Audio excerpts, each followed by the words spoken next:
I'll just start by echoing Deputy O'Callaghan in welcoming a deal. Brexit has added considerable uncertainty and worry to families, farmers, fishing communities and small businesses across Ireland. The EU-UK Trade and Cooperation Agreement is a welcome alternative to a no-deal Brexit, as is the Minister's work in prioritising the Good Friday Agreement in the Common Travel Area. But small and independent producers in West Cork are contacting me and they're worried about the impact of the agreement and ongoing uncertainty, and they need more reassurance. The government must put in place targeted supports to help these sectors transition through this period and continue to push these at EU level. In relation to agri-food, with the UK leaving the single market, the agri-food sector is facing additional costs, and it's essential that families, especially low-income households and local enterprises, are not the ones to bear the brunt of these changes.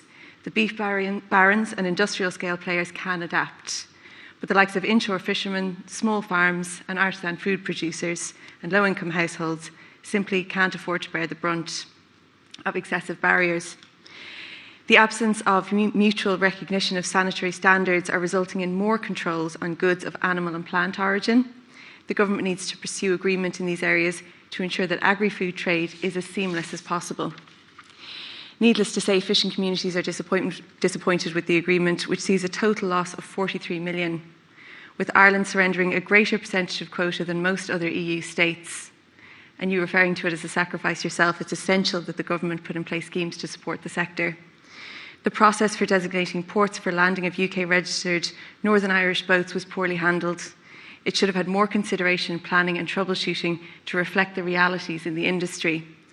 The addition of designated ports is welcome, but it should have happened sooner, and more needs to be done to assist those impacted by Brexit and its fallout, both directly and indirectly. Smaller fishing communities are left wondering how it came about and whose interests were being served. The excessive re-registering costs amounting to hundreds of thousands of euro in some cases is simply not an option for many without assistance. Also, 24 hours notice of landing is simply unworkable for some. There are more and more bureaucratic barriers for smaller fishing operators. The further designation of additional ports is necessary, and the use of exemptions to notice periods until fisheries have had a chance to adapt to the new arrangements should be considered, while the impact of new requirements are being assessed. For many in the industry, it feels like the government is working against them rather than fighting for them.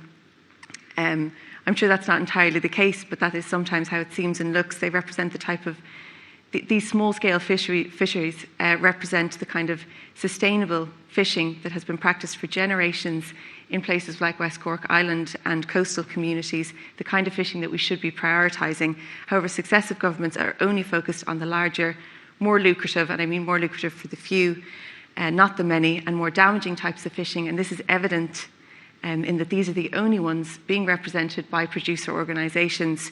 Many of these issues can be connected with how decisions are made and whose interests are being served.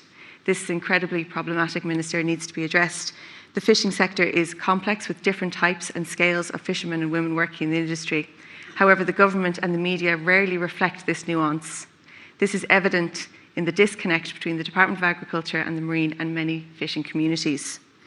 It's essential that the Minister for the Marine grants PO status to other representative groups on the islands and other inshore fisheries groups to better represent all of the sector, especially small-scale and family businesses who are often overshadowed by the larger players and their producer organisations.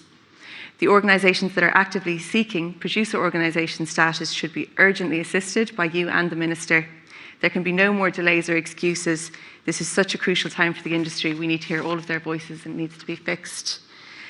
In relation to smaller businesses in tourism, small businesses in particular are worried about the effect on them, the imposition of VAT and customs duty, and the bureaucratic barriers that can be met by large corporations but are prohibitive for family enterprises. At a time when we're attempting to foster campaigns like buying local and small-scale businesses and online trading, these obstacles are a serious threat. The government's changing of the retail export scheme, which allows non-EU tourists to claim back VAT on purchases made in Ireland, is a particular blow to the tourism and craft industries, which are a large source of employment for younger people in more rural areas especially. I urge the Minister for Finance to immediately reverse the raising of this value to enable VAT relief on the majority of purchases to help support local enterprises. Minister, we know the EU-UK agreement is the new trading reality.